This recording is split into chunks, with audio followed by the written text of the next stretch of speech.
In this video, we will learn about another important hierarchy in Primavera P6, the Organizational Breakdown Structure, or OBS for short.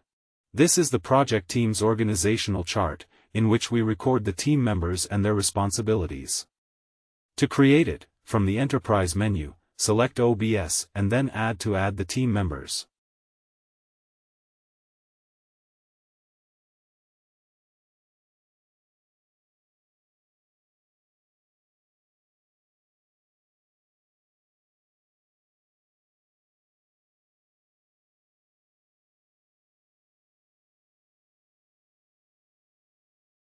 To create subgroups, select the relevant nodes and use the arrows to the right and left to adjust the level.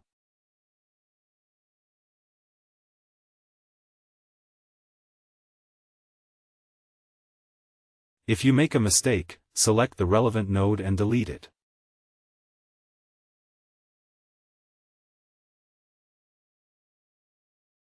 To speed up the process, you can use the copy and paste option to quickly create more nodes.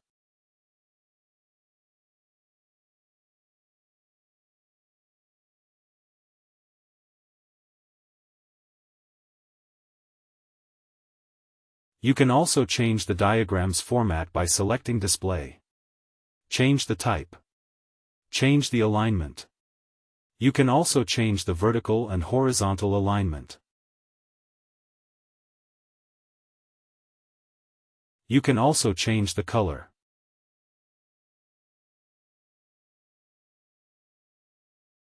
You can enlarge or reduce the diagram using the zoom in and zoom out functions, or restore the optimal view using the Zoom to Best Fit function. The OBS we have created does not yet have any responsibilities. It is only a structure. Role assignments are made within the projects, which we will see in the next video. To close the window, select Close. This concludes our introduction to the organizational breakdown structure in Primavera, a powerful tool for organizing the project team. In the next video, we will look at the work breakdown structure, which we will use frequently when building and monitoring our projects. If you enjoyed the video, please subscribe and leave a comment. See you in the next lesson.